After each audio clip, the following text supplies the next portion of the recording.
છો પણ ખરેખર ગોહિલવાડે એક નગરી ઊભી કરી દીધી છે. બે નહીં પણ હવે ત્રીજી ગોહિલની નગરી કહેવામાં આવે છે. લોકશાહી આવી ગઈ. આપ જાણો છો ને ગોહિલો. હું કોઈ ગોહિલાના વખાણ નથી કરતો, મારે કઈ કોઈનું લેવું નથી, પણ અમે ચારણો છો. હર ભજુ હક બોલવું દોનો બાતા વલ ઈ નન્ને ઉતરે ની આઠો પર અમલ. ઈ ભાવનગર હામું હામું જોઈ રહ્યો રાજપૂત ગોહિલો. ગોહિલો આ તમારા લોહીમાં છે. મારા હવજ હામું હામું જોઈ રહ્યા કે વાહ રહ્યા તો વાહ મારી ભોળી રહ્યા તો વાહ. એમ કહું છું ગોહિલો, જો કે બધા રાજપૂતો બધા આવી ગયા બાપ. હું પહેલા બોલ્યો હતો કે 10 સૂર્યના 10 ચંદ્રના 12 ઋષિના અને 4 યજ્ઞના. હવે આ તમારે બધા મેળ કરવાનો. સોમનાથ જાઓ તો પેલા હમીરજી ગોહિલના કરો, સમજી ગયા ને? એની પ્રતિમાના દર્શન કરો, પછી તમે એના દાદાના દર્શન કરો. કારણ કે ક્યાંક એની માથે આક્રમણ થયા છે, પણ રાજપૂતનો દીકરો છે ને કે જેને, કારણ કે રાજપૂતના લોહીમાં છે. ધર્મ બચાવો, રૈયત માટે, ગ્રાસ માટે, ગા માટે, દીકરી માટે, આ તમારા લોહીમાં છે. હું આવ્યો છું કે આજ ગોહિલો દરબાર મોગલધામમાં આવ્યા હતા. 10 થી 15 દીકરાઓ એના ભાવને માનને આવ્યો. કારણ કે કથા તો મારા ને તમારા હૃદયમાં જ છે બાપ. મહાભારત, રામાયણ આ બધું આમાં જ છે, પણ આનું વાંચન થાય છે, પણ એનું ગ્રહણ કરો, શબ્દ ચાલો. આ મારું કંઈક જુદું હોય, પણ જે ગીતા છે એ આપણા અંદર છે. આની માલકરણ હું આવ્યો છે એનું કારણ કે અમારા ગામના દીકરી છે અહીંયા ગોહિલોમાં, અને દીકરી તો માને પ્રાણ વાલી છે, આપ જાણો. પણ આ રેખા, રખમણ રેખા બરોબર છે, આપણા ઘરમાં જ છે રેખા. કે બાપ બોલતો ત્યાં સુધી દીકરો આડો ન ઉતરે. આ રખમણ રેખા. મોટો ભાઈ ખાટલે બેઠો, નાનો ભાઈ સામે નો બેહી ગયા. આ રેખા, આ રેખા મારા તમારા ઘરમાં છે, અને હજી છે ભાગશાળીના ઘરમાં. હવે બાકી બાપને હામાં થતા હોય એને રેખા ઓળંગી કહેવાય. સમજી ગયા ને તમે? સભાઈઓ ભરો બાપ, સમજી ગયા ને તમે? સભા ભરવાની, રેલી નો કાઢવાની હોય. પછેગામ કથાના 7મા દિવસે આજે ચારણકુળ ઋષિ મોગલધામ કબરાવથી પૂજ્ય બાપુ અહીં પધાર્યા છે. સીધી વાત બાપુ સાથે કરી. બાપુ જય મોગલ. આજે જ્યારે પછેગામમાં આવો ઉજળો અવસર થતો હોય, આપ કચ્છની ધરાથી આજે ગોહિલવાડની ધરામાં પધાર્યા છો. સમાજ એકતા દેખાય છે, 18 વરણમાં એકતા દેખાય છે, ત્યારે કેવો રાજીપો થાય છે બાપુ? ખૂબ આનંદ આવ્યો. પહેલાં તો જે મેં ગામમાં આવ્યો અને જે 400 વર્ષ ઉપરની જે મૂર્તિ છે, જે મેવાડમાંથી જે આવી છે, અને અર્પણ કરી છે ગોહિલોને, આપ જાણો છો. પણ ખરેખર ગોહિલવાડે એક નગરી ઊભી કરી દીધી છે. બે નહીં પણ હવે ત્રીજી ગોહિલની નગરી કહેવામાં આવે છે. એમ આ મુરલીધર મહારાજ એની મૂર્તિ ભગવાનના મુખથી જેને કહેવાય અર્પણ કરેલી અર્જુનને. કારણ કે મારું કંઈક જુદું હોય, પણ જે ગીતા છે એ આપણા અંદર છે.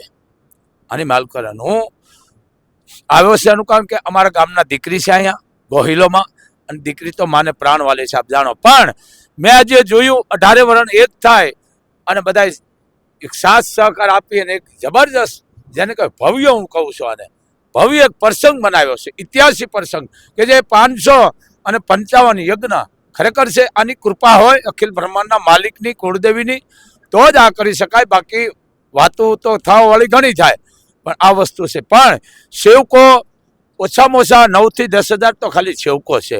50 થી 60 ટ્રેક્ટર છે. મને વાત કરી બધાએ કે બાપુ આવી રીતે છે. ખરેખર મને જે હું આવ્યો છું કે આજ ગોહિલો દરબાર મોગલધામમાં આવ્યા હતા. 10 થી 15 દીકરાઓ એના ભાવને માનને આવ્યો. કારણ કે કથા તો મારા ને તમારા હૃદયમાં જ છે બાપ. મહાભારત, રામાયણ આ બધું આમાં જ છે, પણ આનું વાંચન થાય છે, પણ એનું ગ્રહણ કરો, શબ્દ ચાલો. આ વસ્તુ છે. હું તમને એક વાત કરું, આ કથા જ છે. જો તમે ઉતારો તો કે નહીં, ભાવનગરની કથા જ છે ભાઈ. ભલો હાલો દઉં જરી. આ ઉતારો તો કથા જ છે. આપ જાણો છો કે રાજાશાહી વહી ગઈ, લોકશાહી આવી ગઈ. આપ જાણો છો ને ગોહિલો. હું કોઈ ગોહિલાના વખાણ નથી કરતો, મારે કઈ કોઈનું લેવું નથી, પણ અમે ચારણો છો. હર ભજુ હક બોલવું દોનો બાતા વલ ઈ નન્ને ઉતરે ની આઠો પર અમલ. પણ જેને કહેવાય રાજાશાહી વહી ગઈ, લોકશાહી આવી, અને ખેડૂ કેટલો ભોળો હોય છે. કો હાંકતો હતો અને બપોરો જેને કહેવાય કરવા પૈયામાં લાંબો વાહો કર્યો, એટલી વારમાં બળદ લઈ ગયા એના, અને સીધો રાજમાં ગયો કે મારે દરબારને મળવું છે, રાજવી પરિવારને મળવું છે. કીધું કે વાત સાચી છે, દરબાર તો કે બહાર છે, કે અહીંયા નથી, મદ્રાસમાં છે, અહીંયા ગવર્નર છે. મદ્રાસ છે, અહીંયા પૂગ્યો. બોલો તમે જુઓ, એને ખબર નથી ખેડૂત. આ ભોળા માણાની વાત કરું, આ ગીતાના શબ્દની વાત કરું છું. આ ગીતા અહીંયા ગયો 5-6 દી, અને આ બધા બોલે છે, પણ હું કંઈક મારી રીતે બોલું. ત્યાં ગયો એટલે મળવા માટેની રજા લીધી. કોણે?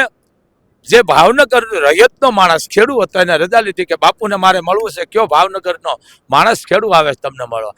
તે દરબારને એમ થયું કે આ કદાચ યાત્રા કરવા ગયો છે, આ મારા મળવા આવે છે. તે મેલા ખાન લુગડા થઈ ગયેલા, 5-6 દી થઈ ગયેલા. જઈને કીધું જય માતાજી બાપુ, જય માતાજી. એ કે દર્શન કરવા ગયા ક્યાં? કે ના દર્શન નથી કરવા ગયો. તો એ કે મારા બળદ ચોરાઈ ગયા. અને એ ભાવનગર હામું જોઈ રહ્યો રાજપૂત ગોહિલો. આ તમારા લોહીમાં છે મારા હવજ. હામું જોઈ રહ્યા કે વાહ રહ્યા તો વાહ મારી ભોળી રહ્યા તો વાહ. પણ કે બેટા બળદ એમ કેમ કરતા ચોરાઈ ગયા? કે બાપુ હું હજી કો હાકીને છોડ્યો અને કેવો જરીક શિરામણ કરીને લાંબુ ડીલ કર્યું એટલી વારમાં કે ચોરાઈ ગયા. કે બળદ ચોરાઈ ગયા, લાંબુ ડીલ કર્યું. ના કે બેટા અમે તો ધોળા દીએ દઈ દીધું છે. કે તું એક જ અમે તો ધોળા દીએ કે 552 રજોડા દઈ દીધા છે બેટા. અને તું હું તો લઈ ગયા ને અમે જાગતા હતા ને દઈ દીધું છે. બરોબર. એ વખતે ગોહિલે એને 5000 આપ્યા હતા. મિત્રો આ તમે મેળ કરજો, કારણ કે હું અભણ છું, એકડો પણ આ ગોહિલો. એટલે આના માટેનું છે ચારણો. અમે તમને એટલે કહી છે, આનું કાયમ કહું છું ગોહિલો. જો કે બધા રાજપૂતો બધા આવી ગયા બાપ. હું પહેલા બોલ્યો હતો કે 10 સૂર્યના, 10 ચંદ્રના, 12 ઋષિના અને 4 યજ્ઞના. આવી આ તમારે બધા મેળ કરવાનો. પણ સોમનાથ જાઓ તો પેલા હમીરજી ગોહિલના કરો. સમજી ગયા ને? એની પ્રતિમાના દર્શન કરો, પછી તમે એના દાદાના દર્શન કરો. કારણ કે ક્યાંક એની માથે આક્રમણ થયા છે. પણ રાજપૂતનો દીકરો છે ને, કે જેને કારણ કે રાજપૂતના લોહીમાં છે. ધર્મ બચાવો, રૈયત માટે, ગ્રાસ માટે, ગા માટે, દીકરી માટે, આ તમારા લોહીમાં છે અને તમારી ફરજ છે. પણ હું એક વાત કરું, કારણ કે મારી પાસે કોઈ કારણ નથી. રાજપૂતો સભા ભરો, કારણ કે મારા વિચારધારા ક્રાંતિકારી છે. સભાઈઓ ભરો બાપ. સમજી ગયા ને તમે? સભા ભરવાની, રેલી ન કાઢવાની હોય. એમ આ જરીક તમારા માથે અમુક પોઈન્ટ જ મૂકું છું. સભા હોય કાંઈ વાંધો નહીં, પણ આ મારા તમારામાં છે. સતયુગ ને કળયુગ. આજ હજારો માણસ બેઠું છે, તમે જો લાખો. આ સતયુગ. આજ ભાઈ શ્રી રમેશભાઈને સાંભળે છે, જેને કહેવાય ફેક્સ દ્વારા, ટીવી દ્વારા, મોબાઈલ દ્વારા. આ સતયુગ. હે હવે 5 જણા ભેળા થઈને બગડાશે તો બોલે એ કળયુગ. એમ સતયુગ ને કળયુગ મારાના તમારા જીવનમાં છે. મારા હવદ આને ક્યાંય જવાની જરૂર. એમ ગીતા આની માલકોર છે.